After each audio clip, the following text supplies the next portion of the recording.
Hello, good afternoon. It's Saturday the 25th of January 2025 and today I'm visiting Sheffield Botanical Gardens. As you can see, it's around about 1 o'clock in the afternoon, so I thought I'd just come and have a bit of a walk around the gardens. I'll just get a bit closer so you can read this. And I don't expect there's going to be much in flower, but snowdrops are certainly coming out at the moment, and it's just interesting for me on a personal level to see any changes that's happening in the gardens, because these are my local botanical gardens. And really I'm going to try and film the gardens throughout the season, shall we say, at least once, maybe more, not sure, at least once during the season. So that's a minimum of 4 times a year. So as we're in the middle of winter, we'll go for a bit of a winter walk.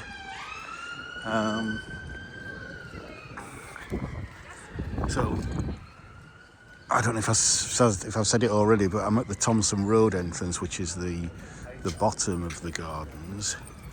And this looks like it's a new planting area, relatively new.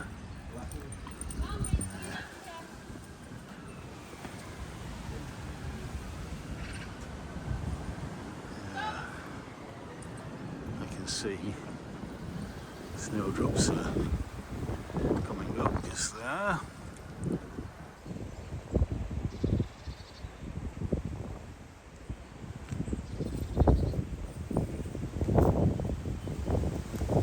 So a lot of herbaceous plants on here, so we've got to see there yet.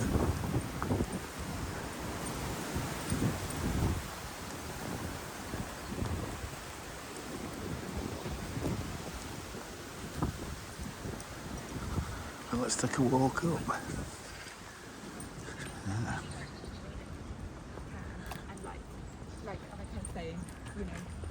We're already spotting something here which should be quite heavily scented. Look at that, winter flowering Daphne. Oh yes. Oh yes, that is a time when you need smell-o-vision. And there's quite a big group of them there, so that is fantastic for this time of year. Really pumping out a scent. Well, there's another one there. Lovely kind of purpley flowers. Oh yeah, here I'm just getting a waft of it, because go back on wide angle. That way is west, and so the prevailing wind comes that way, kind of southwest. You can see the sun's there, it's 1 o'clock. The sun's now just gone over to the west of the sky, so the wind comes over those houses and actually blows the scent towards the path. So somebody who planted that knew what they were doing, unless it's just a happy accident. So yeah, so let's carry on. Look at that for a holly. When most people come across hollies, they're kind of small bushes, but that is a 40-50 foot tree.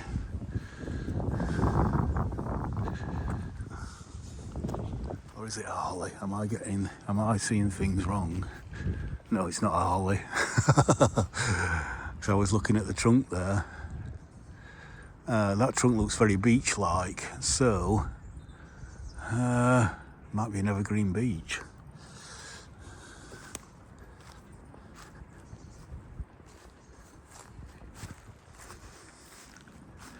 I'm looking for a label, which I'm going to have to Step on here. Oh, it is a holly. No, it's a laurel leaf. Oh no, it's a laurel-leaved holly. I've never seen one of those before. But that is quite a spectacular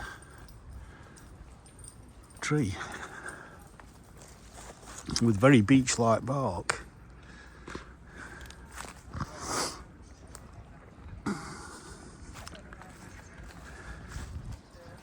Just got to zoom my lens in rather than walking on the earth, but there's no plants coming up.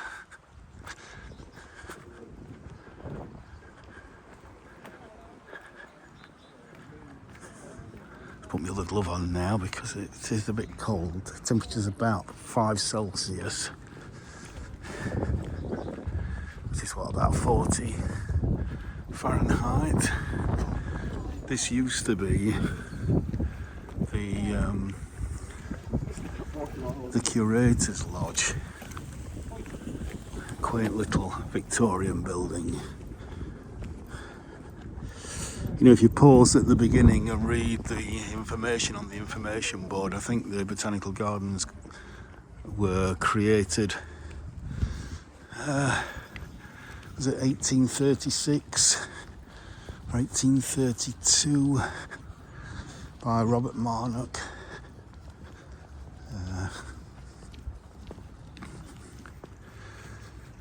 Got a skimmer here about to burst into flower.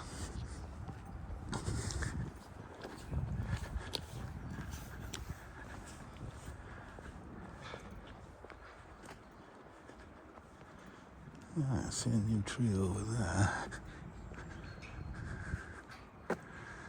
One of my favourite trees, Indian horse chestnut.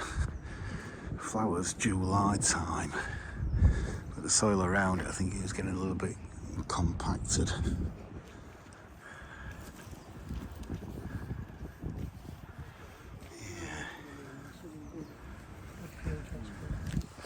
Nice to see all these bulbs coming up as well. A sign that spring is in the air. And I've got an education centre there, Dorothy Fox Education Centre. I think I see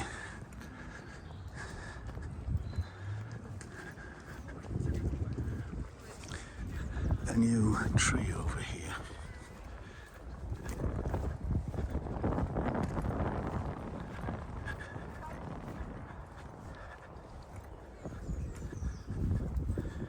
Part of the Queen's Green Canopy.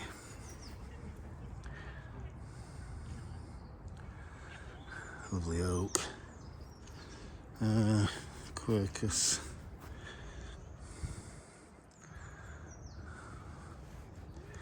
Doesn't say what variety though.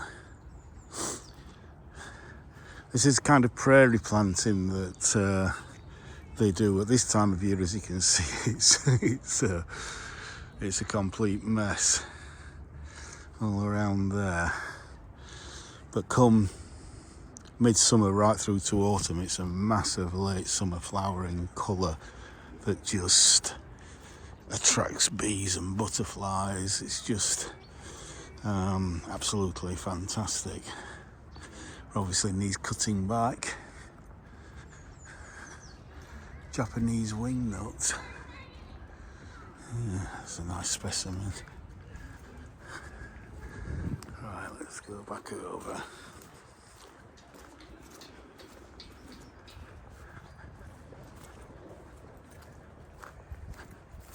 Katsura tree.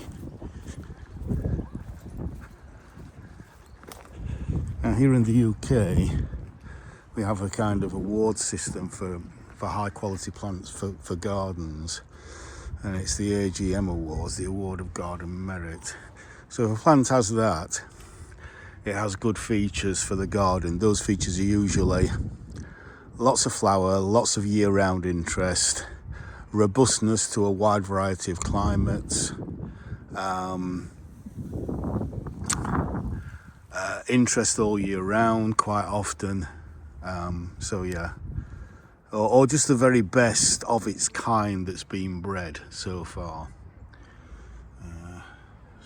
Just want to pause that and read that.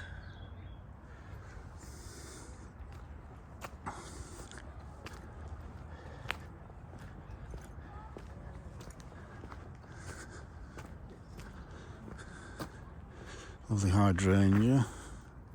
This will need cutting back a little bit. You can cut these back quite hard, but that does look a nice specimen, that. Lovely shape. Hardy fuchsia. This is kind of the Mediterranean garden. Kind of southeast facing slope. Lots of gravel dug in there. So you see agaves and phormiums and lavender. Looks like they've taken something out. Maybe the really hard winter this January, the really hard frosts have hit something and killed it. Not sure.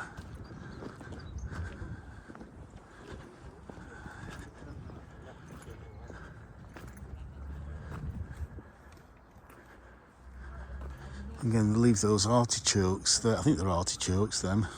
For the birds. The birds, when there's nobody about, will come in and feed on those seeds there.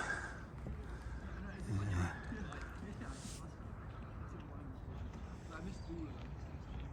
Yeah.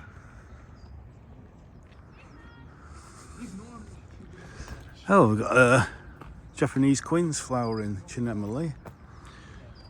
And just hidden underneath, which we can just see, only just is a hellebore. So yeah, certain signs of spring. Massive snowdrops there to come up in the next couple of weeks. They'll be out in February.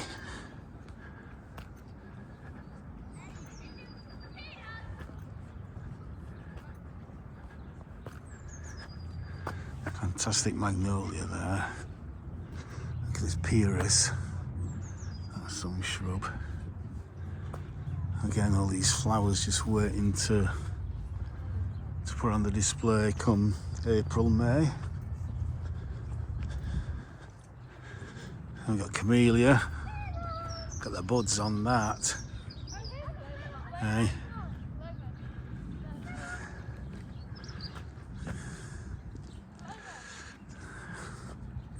Get excited every year at this time because you see all the new growth coming on. I've got some winter flowering heather here. I've got some crocus.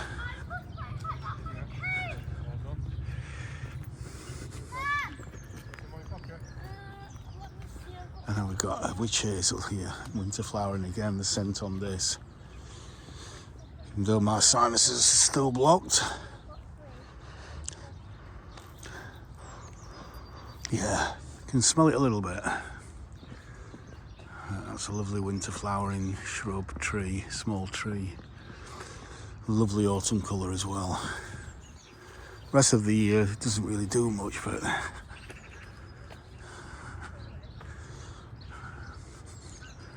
very nice plant.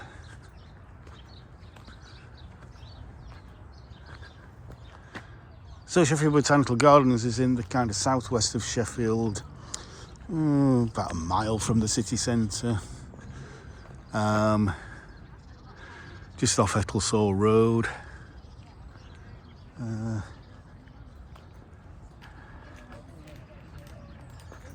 And even though it's only 19 acres, the way it's laid out, they have so many different areas and so many different plants. There is always something of interest, like that fantastic birch there, Himalayan birch, Betula utilis, I believe.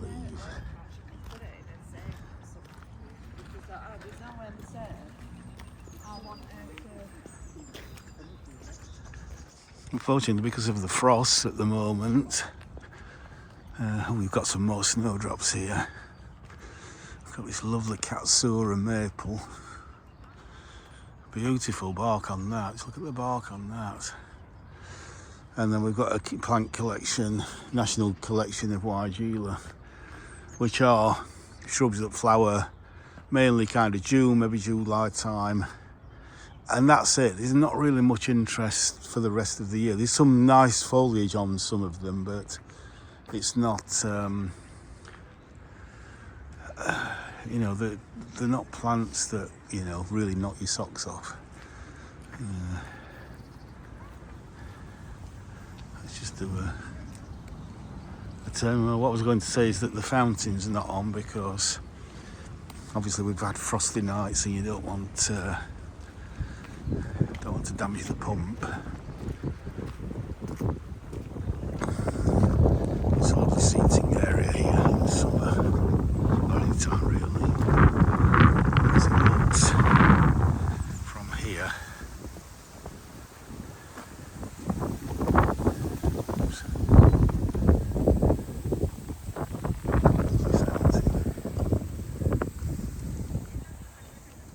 Straight up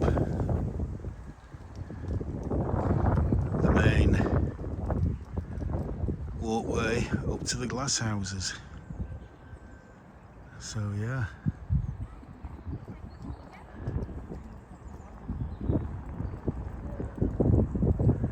So I think I shall. Again, these are the herbaceous borders on each side, and again, there's not a lot to see there.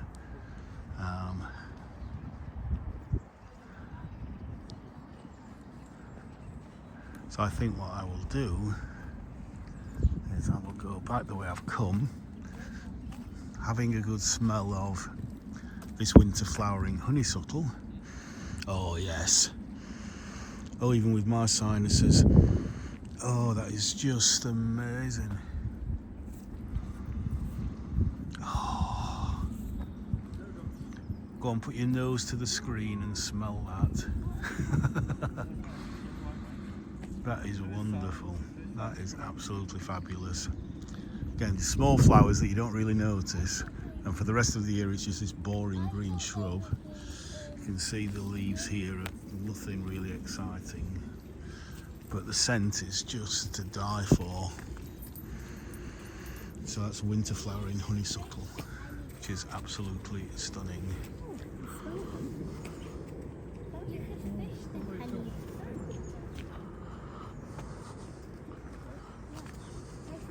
So yeah, let's go back this way. You can see we've got a few snowdrops there just coming out.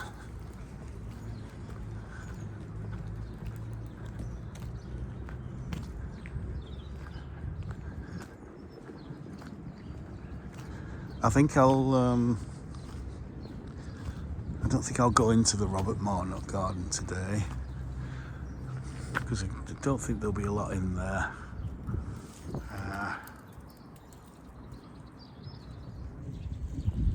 There's the entrance to it. I'll save that for another day when there's going to be more out. Oh, I like the fact that they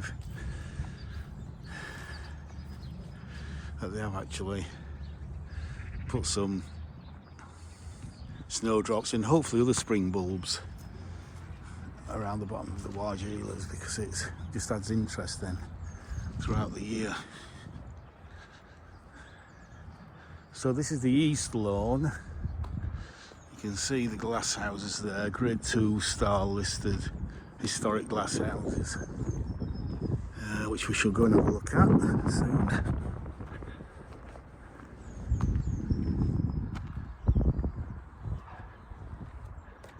A bird's nest up there. That's a beautiful plane tree, that. Oriental plane, I believe. Now this is the pond area, and I believe they're still doing some work around the pond.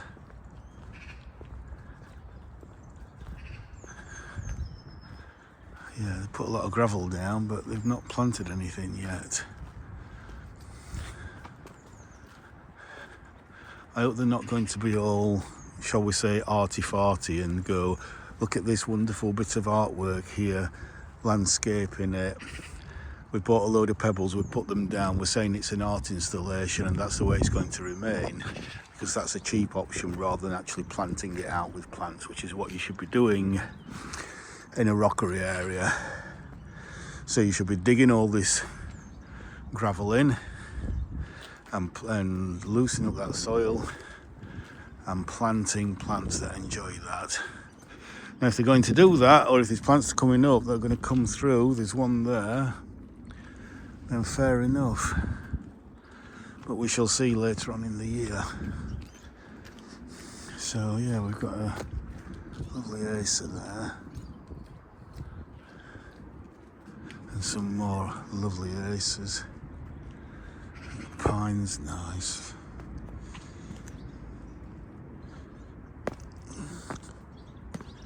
Alright, let's just go around the pond.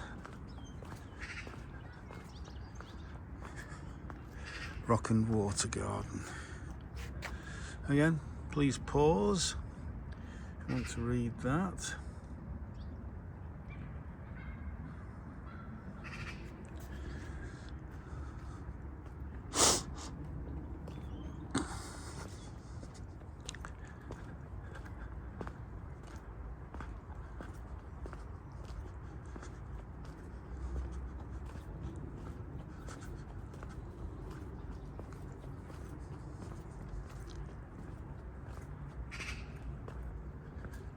Gunnera. So this will come back and form these huge leaves that just dominate this area. You'll be walking under them in 5 or 6 months' time. There's the blackbird there, or Mrs. Blackbird. It's a lovely Scots pine, beautiful specimen.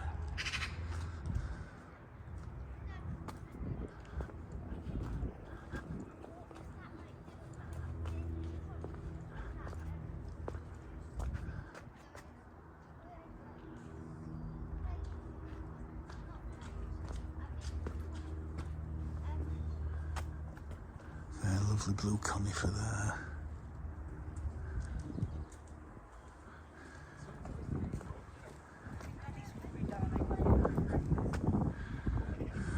Some nice black grass, some more acers. Yeah, as I say, it'll be interesting to see what comes up in the summer.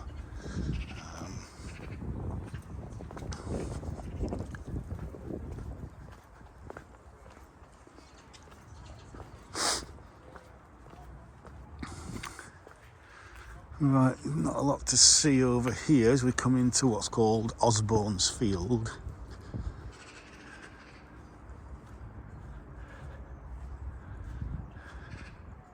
Which wasn't originally a part of the gardens, it was bought later on and to extend the gardens at a later time, but there's another kind of Mediterranean border down there. And this is a kind of quieter area that's just away from the main hustle and bustle of the gardens.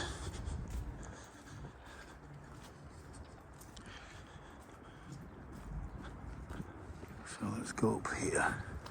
So we've got a cafe up here.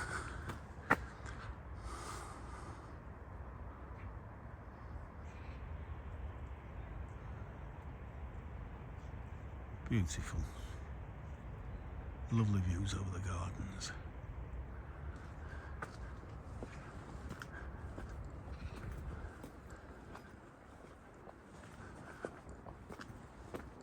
Another witch hazel.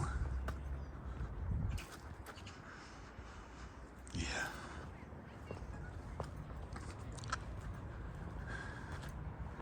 And look at that blue.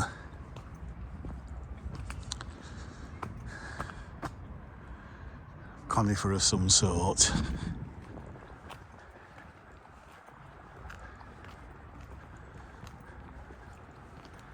Absolutely huge.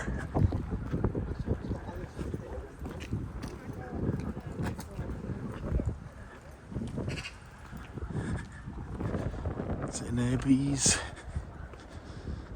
looking for a label. There it is. Oh no, just got a number on it. It's like the labels come off, but it's one of my favourite trees in the gardens. It's so lovely. And we've got some Victorian carpet bedding, which again doesn't look anything now. In fact, this was probably planted for spring. They plant for 2 seasons, spring and then summer. So this is probably the spring planting. So come April, May, this should be a massive colour, and then all that bedding will be taken out because it will go over, and summer bedding will be put in for July, August into September.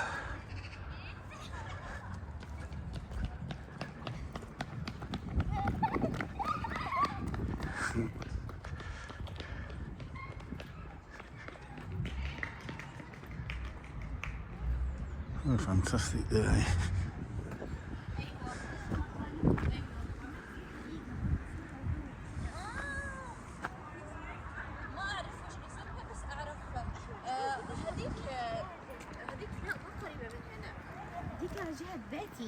So again, there you go. That's what it's that's what it looks like in summer. If you want to see a Victorian flower garden at its best, then please go and watch my video of Brodsworth Hall. Yeah. So this, I think, this holly, this variegated holly, from memory, because I live not far from here and have visited the gardens literally hundreds of times, I believe is a variety called Handsworth, and it was, as I understand it, I might need fact checking here, it was actually bred in Sheffield and given the name Handsworth after the area of Handsworth in Sheffield. But again, my memory may not be perfect. Right, so we've got this fantastic copper beech, such a fantastic specimen at any time of year, absolutely amazing tree.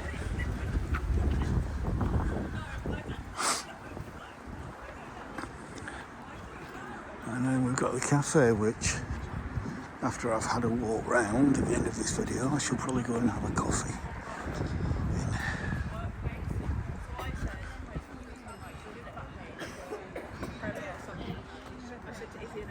And you can see some hellebores down here. Yeah.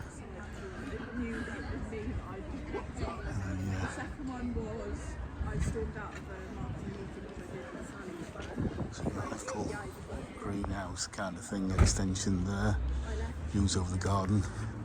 That eucalyptus is fantastic. That is beautiful. Absolutely gorgeous.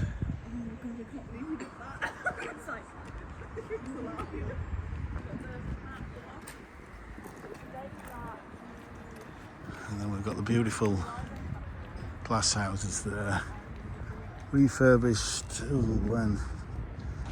About 20 years ago. And then we've got the main entrance, which has a shop in it, I believe, on the right hand side.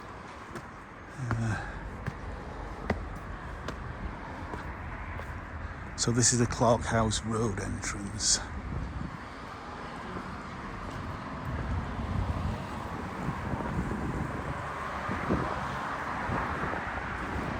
So I'm going to go in there, but so they sell honey and probably other products.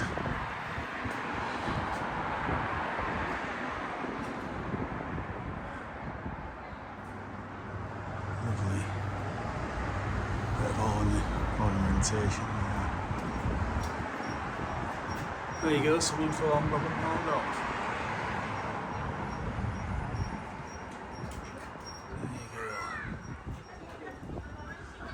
This is the entrance where most people come in. This really is the main entrance. And one of the prize trees in the gardens is that strawberry tree, Arbutus unedo, in a lovely south-facing position. So again, gets sun all the day, which is what it needs to survive this far north.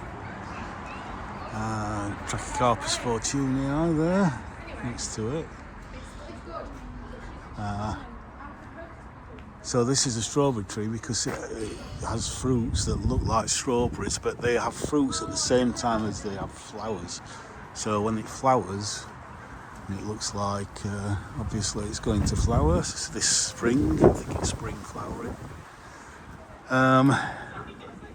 Last year's fruits are usually still on it, and now there's none on there at the moment. That may be because we didn't have a particularly warm summer last year. It wasn't particularly hot. It's quite wet, so maybe it didn't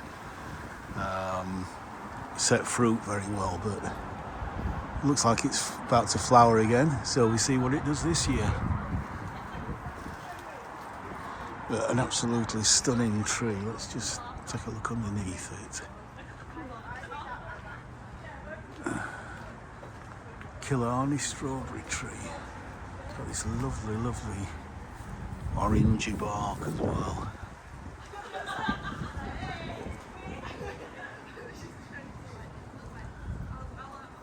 Absolutely beautiful. Needless to say, people who come up from down south, they don't expect to see this up here when they see how big it is. They tend to be a little bit shocked. But I always say that, well, Sheffield isn't really the north. Sheffield is the North Midlands, so I still tend to class Sheffield really more of a Midlands place than a northern city. Now this is a shame, because this tree here that used to be here, that is no longer here, because as you can, it looks like it's hollowed out in the middle, was a silver birch, just a normal, you see them all over the place. But this was one of the first trees planted in the gardens way back in 1830, whenever it was, 32 or 36. And even when it was planted, it will probably have been about 10 years old. And so that has only just been chopped down. So that means that tree had been here for about 200 years. So it's just a shame that it's kind of had to go, I'm afraid. I think it got diseased, or it's hollowed out, or it was becoming unsafe or something. Yeah, but you can see this is kind of a rock garden area where again there's some Mediterranean type plants. Some fantastic dogwoods there. Amazing.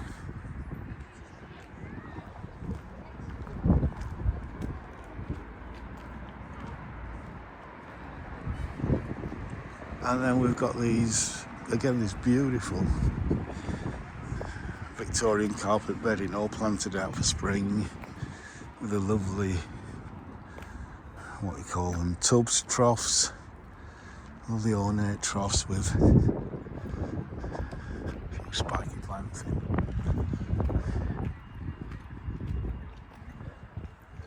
Let's go in here.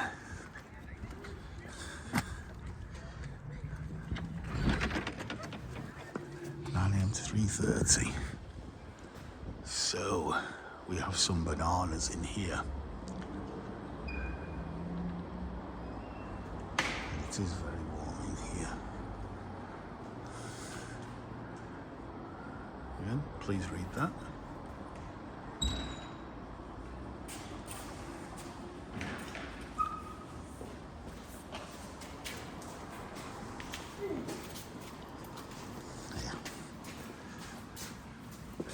Oh, we've got an indoor, oh look at this, we've got an indoor camellia. It is flowering its little heart out. Look at that for a bit of colour this time of year. I'm sure that looks like it might be hardy outside, but maybe not. Maybe it will be hardy, but because it's so early flowering, the flowers will be hit by frost and would just turn to mush. So maybe that's why it's grown here. Not because it's not hardy, but because it's such an early flowering plant that you want to protect the flowers.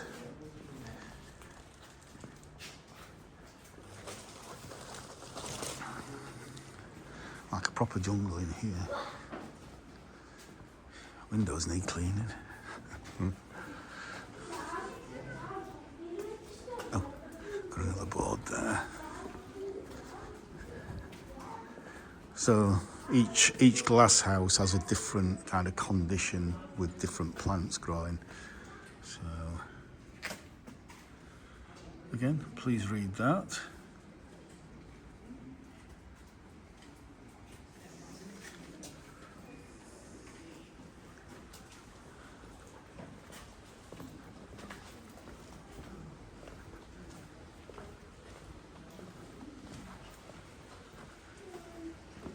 Look at these little berries hanging down, like little oranges. You can see there's a lot of green fly on that.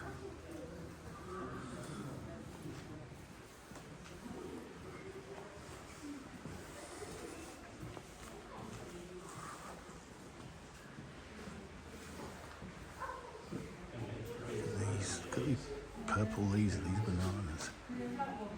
Look at that. And then this kind of waterfall of a conifer. Absolutely amazing. I love architectural plants like that just droop. It's absolutely delightful.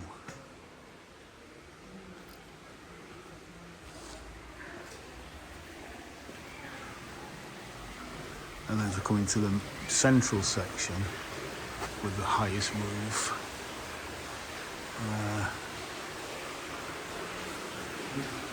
can't see any, oh, it's around here.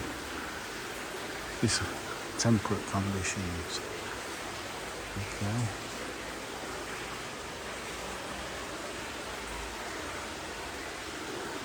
And please pause and read that.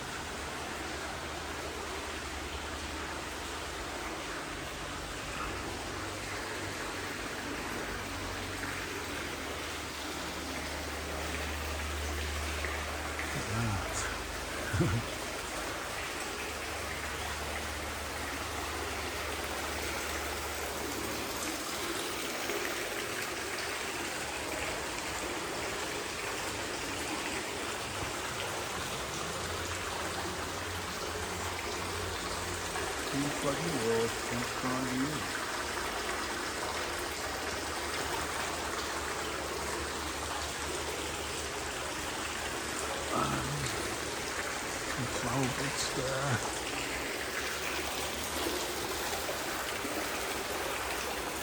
Little peeling bark on it.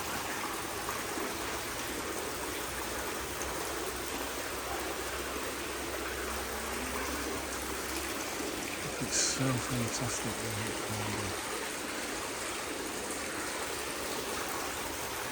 Almost snake-like foliage. You do feel like you're in some jungle somewhere. And obviously you got benches to sit and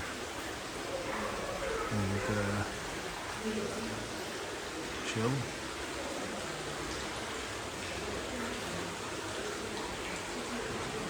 What do we call them? Brackets? I can't remember.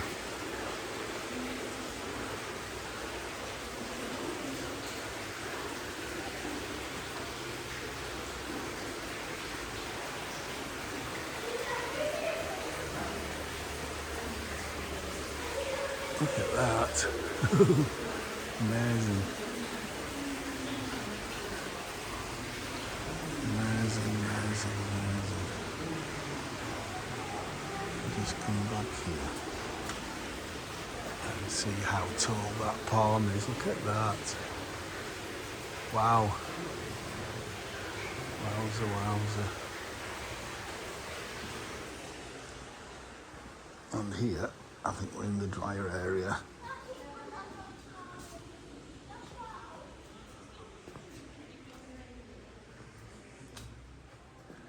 Oh, right, I think these are okay. I think these are just last year's fronds that are dying now. Because the top ones, the green ones, seem to be all right. It's just that they haven't removed these last year's growth yet.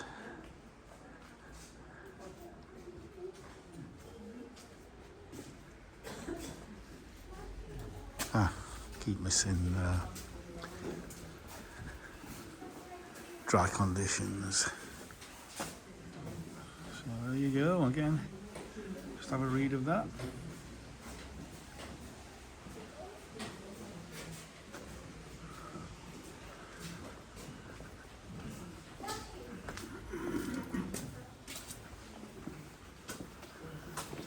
Yeah, you can see they've got the insect control there because there's lots of black fly on that. Sooty mould. And then we have this fantastic cactus bed.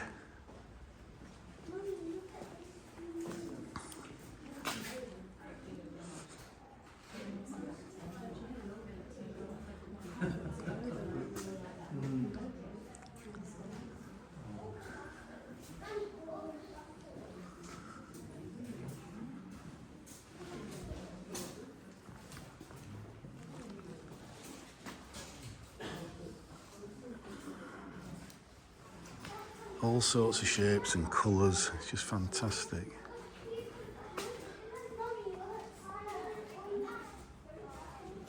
That. It's fantastic.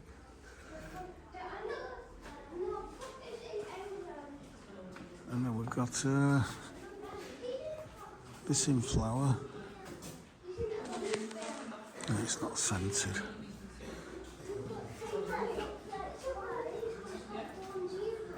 We've got this photo of all the crocus, so come end of February into March, hopefully that area just outside there near the entrance should be a massive purple of the crocus. And finally I think we come into a kind of South Africa section.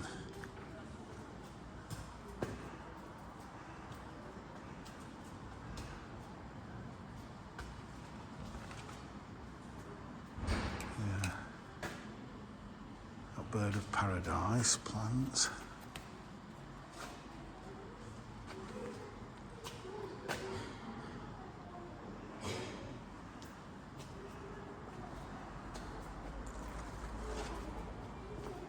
So yeah, so that is fantastic. Really some great specimens in here.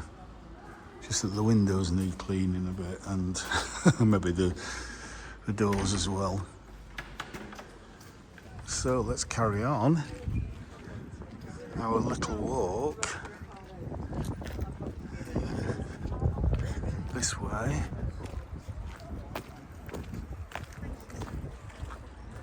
Again, they've kind of extended the kind of almost tropical theme to out here with various agaves and tropical looking plants.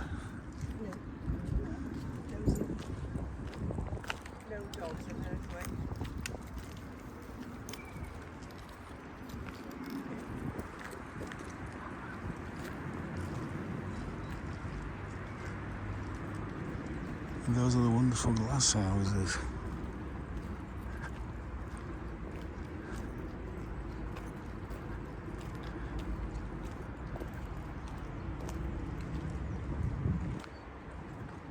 So this is called Birch Hill. I think there's probably another information panel there.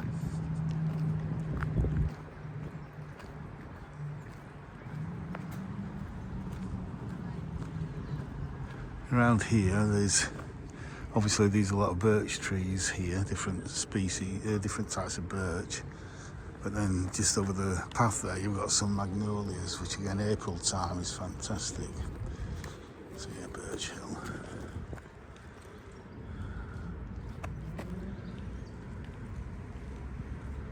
highest point in the gardens. Magnolia Triangle.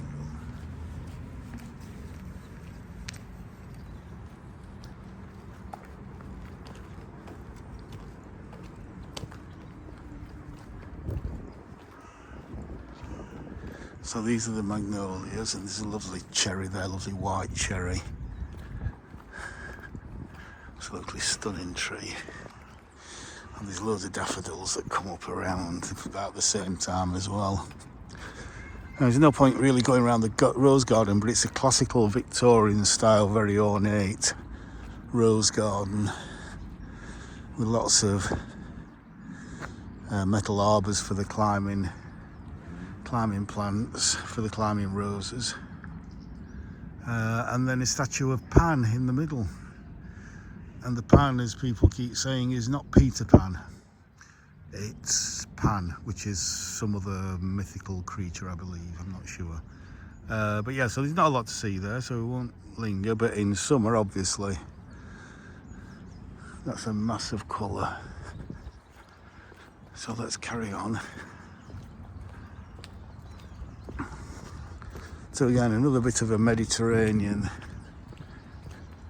garden area. So we've got a collection of grasses here.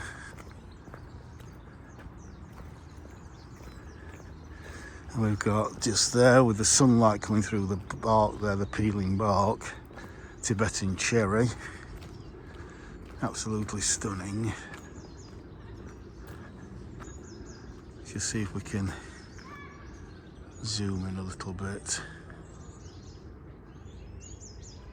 Just get that sunlight coming through that peeling bark there. Gorgeous. Lots of camellias, rhododendrons around here. But here, where you see the gravel again, very much a Mediterranean garden. Oh, we've gone past, first of all, the main thing that lots of people come for, especially if you've got kids, is the bear pit. Himalayan garden and bear pit. So again, please pause that if you want to read it.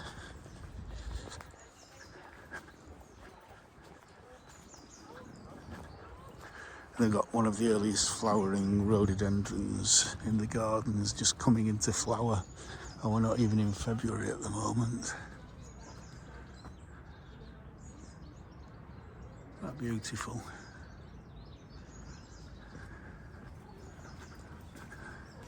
So this is where they did used to have bear fights, but you won't find bears in here now at all.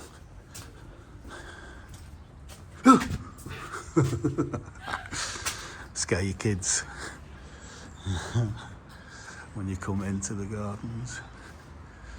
And somebody's left their hats there and a peanut for the birds.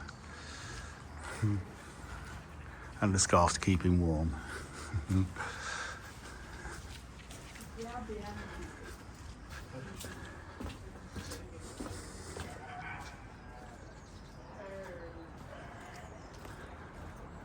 So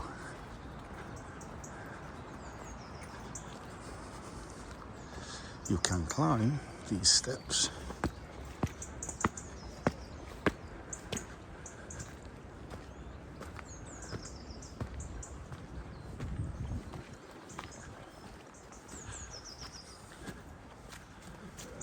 And look down over the bear pit from the top.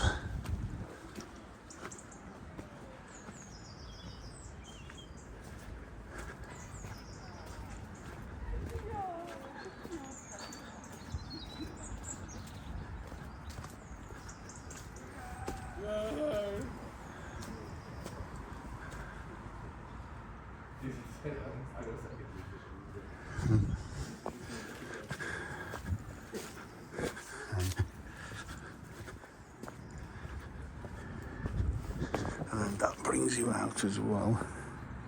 Although again, just give you another view of the bear pit.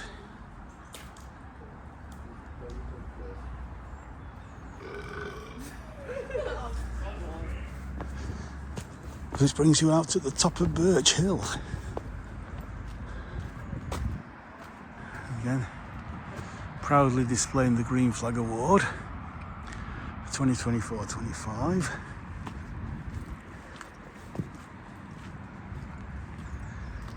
And we have a seat with a view.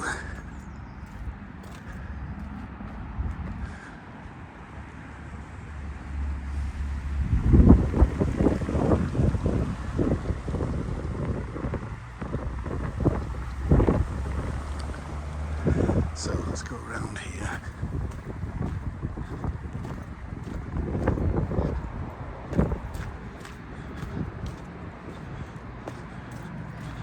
And just beyond that couple there is where there's another entrance into the gardens. Oh, actually that's Botanical Road as well. The Botanical Road entrance. Hello, Mr. Pigeon, Mrs. Pigeon. So you can take a number of paths. Let's take this one because it brings us towards this scented of the witch hazel. Yeah. And the sun's on it, and you can get the scent better.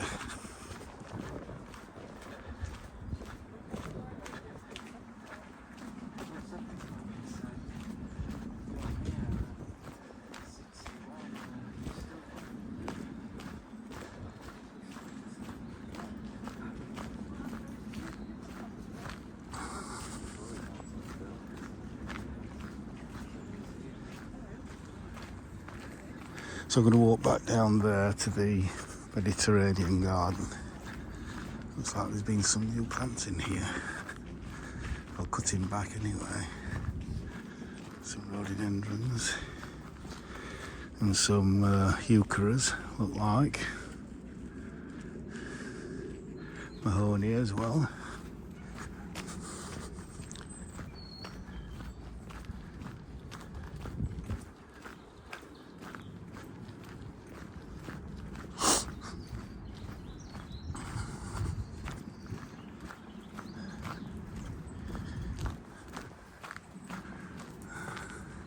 Another absolutely stunningly huge, at least 100-foot beech tree there. That's such a magnificent specimen. And that stood up to all sorts of weather and storms. Look at the size of the roots on that.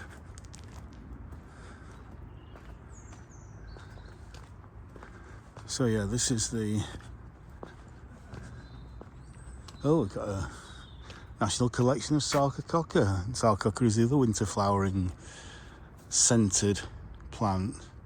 So again, you get these oh yeah, very tiny.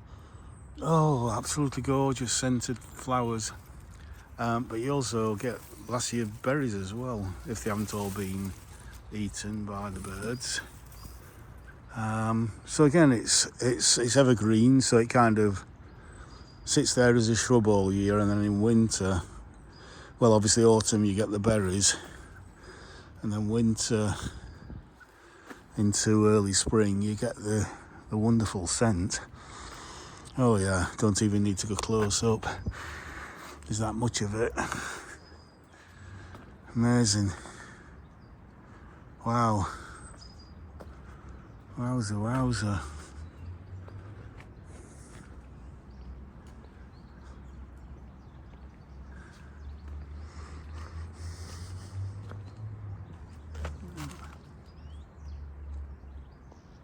Beautiful.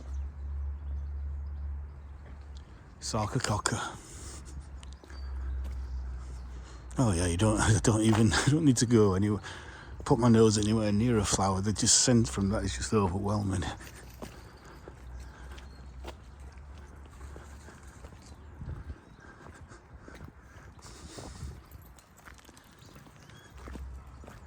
So yeah, plenty of places to sit and just chill on a lovely, well, even a lovely winter's day.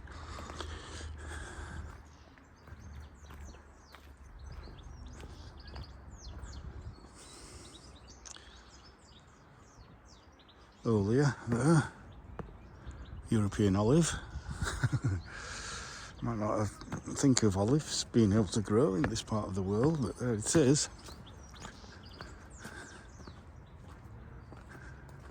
European olive. Perfectly at home.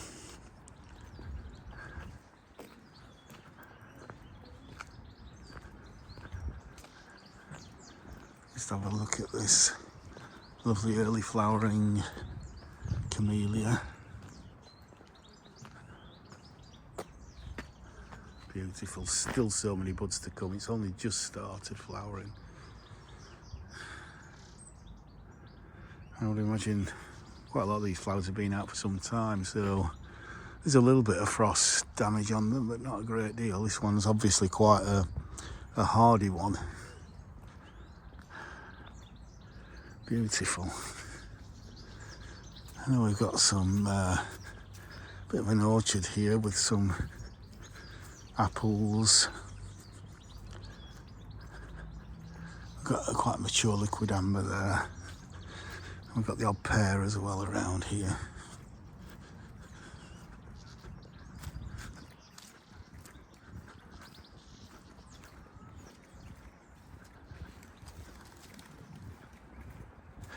Again, these are mainly rhododendrons, azaleas. There's some bamboo there as well.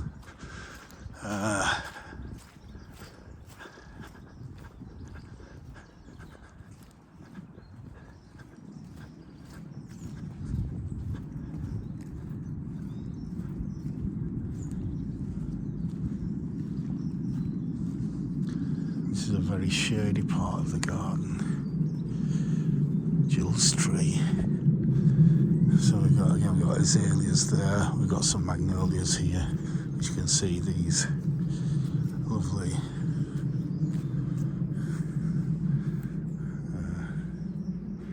fuzzy, hairy flower buds that protect the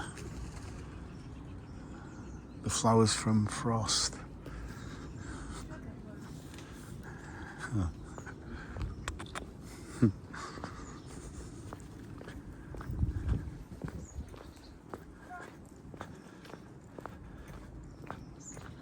Time we're on. Oh, it's about nearly an hour's long, this video now. I wanted to do it in all in one take, so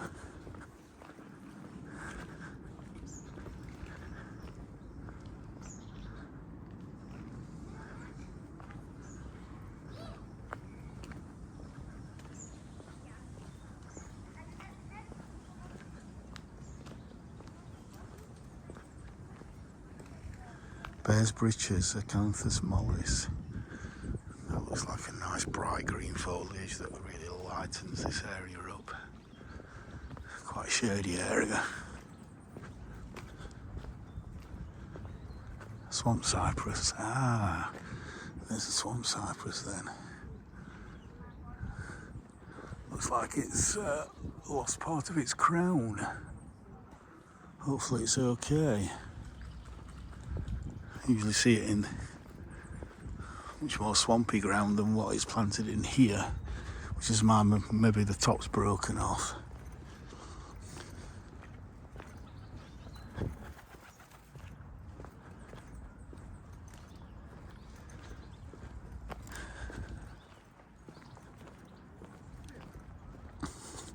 Again, so just there is the bottom of the rose garden, so we've not missed anything really.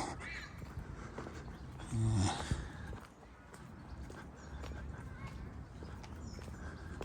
Monkey puzzle tree.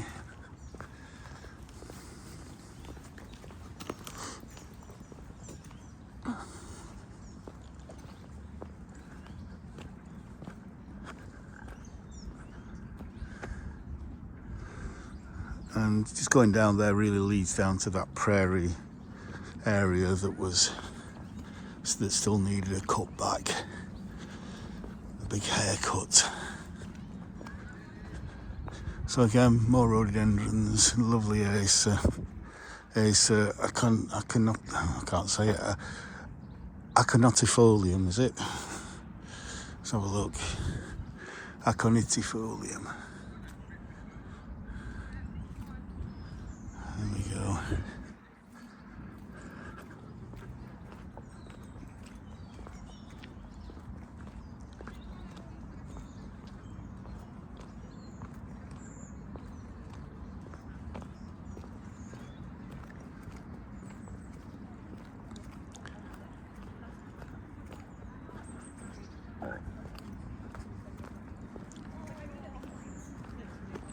So we're back at the fountain, so we'll walk up the main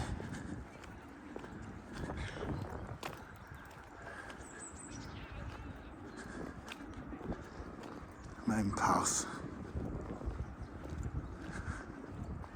Looks like they're giving the holly hedge a good cut back. Yeah. And again, there's not a lot. I mean, there's a lot of labels there, but you're not going to see anything. There's a few bulbs coming through.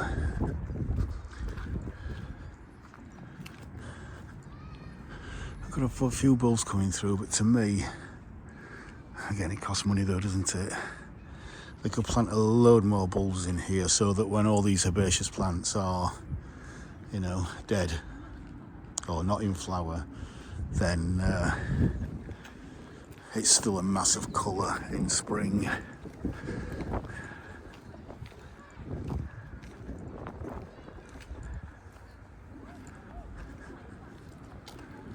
Looks like they've put a bit of new planting there.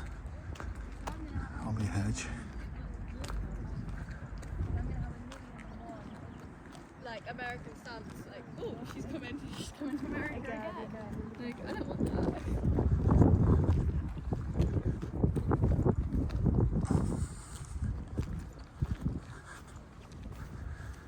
Lamb's ears.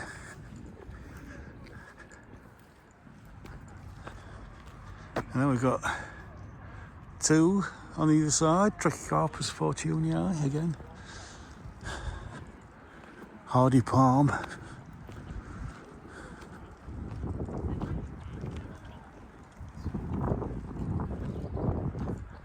I love that conifer. It's absolutely stunning. And all these sedums need cutting back as well.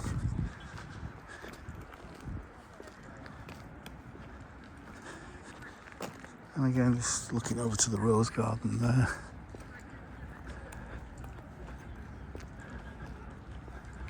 And a new conifer's gone in. To the east lawn. Obviously, this is the east lawn. That over there is the west lawn.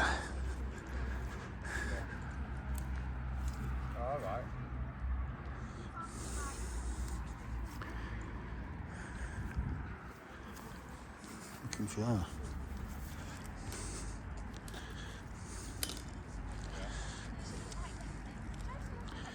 Sorry. So I can actually see it. Right, okay.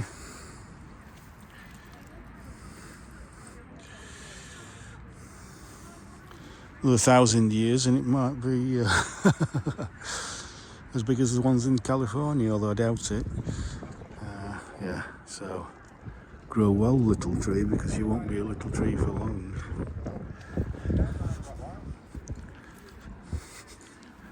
If I don't need my gloves on now, it's again walking around, it's quite warm. Some spring planting there as we come back up to the glass houses.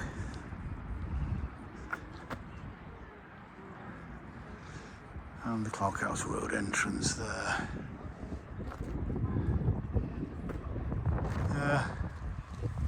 That tree there.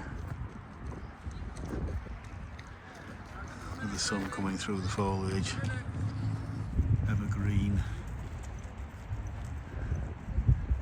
That's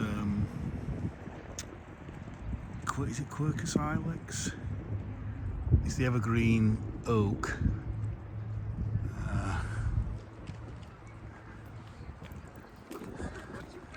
And again, they're not supposed to get that big this far north. I just go up and have a look, just because I can't remember the exact name. It's an evergreen oak anyway, and it's not native. I think it's a native of Turkey. Of course, Turkey in winter gets very cold.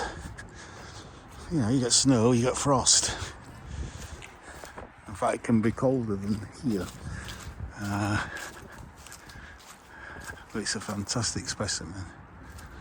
Here we go.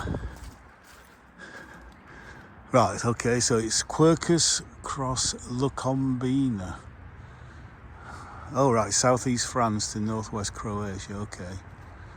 I'm sure I'd heard that it was, well, I suppose they do grow, Croatia's not far from Turkey, is it? I don't think. So, yeah.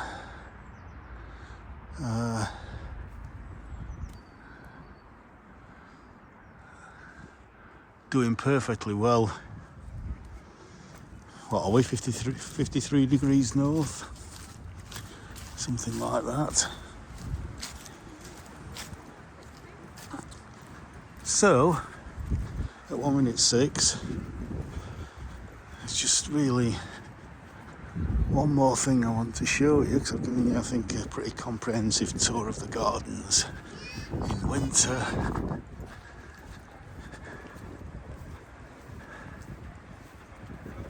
Is the last bit, which is just along here.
It's a wonderful copper beech, and this is a kind of, I think it's a very variation of sycamore, but it's kind of lime green sycamore.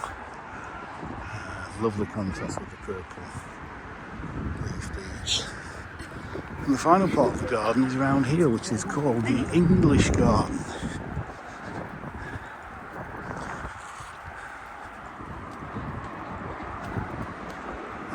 With plants that you commonly see in English gardens.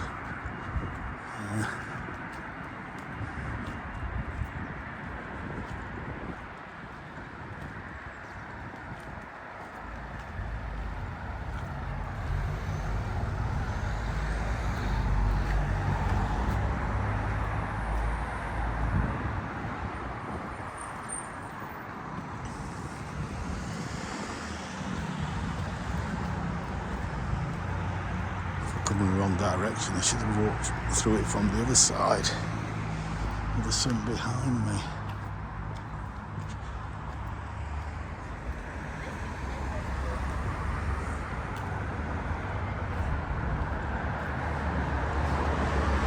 This back of the glass houses is the boilers, you can see there, just keeping the place going. I think they've got a wood chip boiler so they can just use, you know,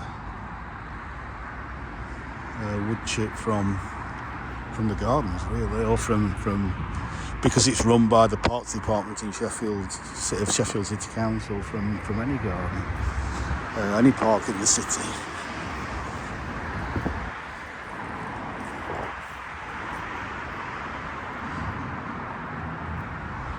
And then we've got a mulberry tree in the centre there, kind of leaning over because it's not going to grow into that shade. Mulberry likes a lot of sun, so when this was originally planted that would have been okay there, but as these trees have grown, you've got a huge oak there, in fact 2 or 3 huge oaks. It's kind of grown in towards the sun.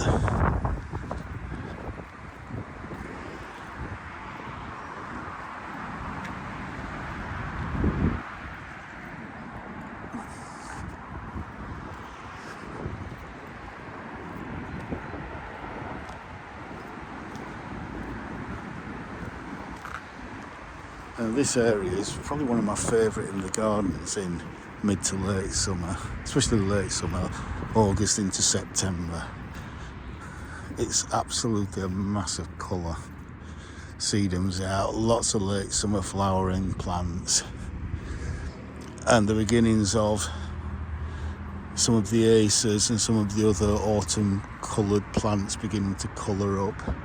It's just fantastic. See what it says. 4 Seasons Garden. Different seasons.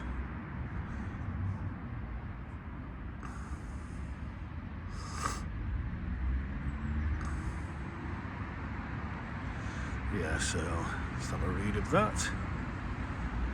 At the moment it's all looking a little bit bare, but when we come back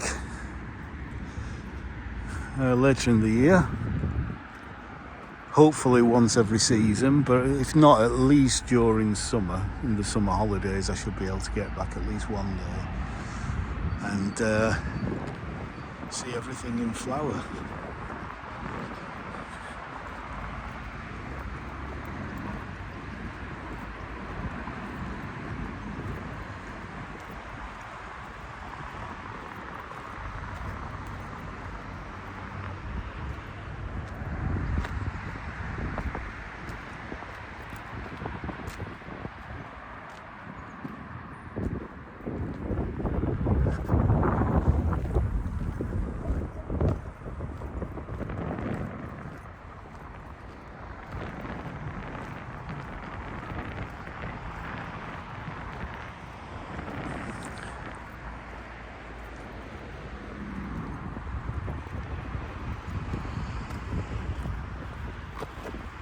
Right, so this is the, as you can see there, the Botanical Road entrance.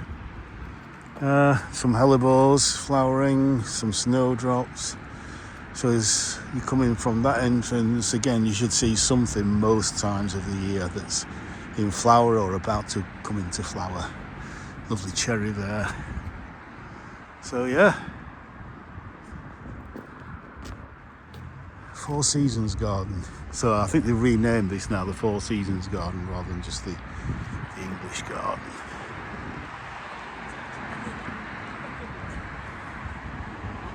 Right, let me stand over here so my shadow's not in the way, because I do need a thumbnail. I'm not sure what my thumbnail's going to be yet.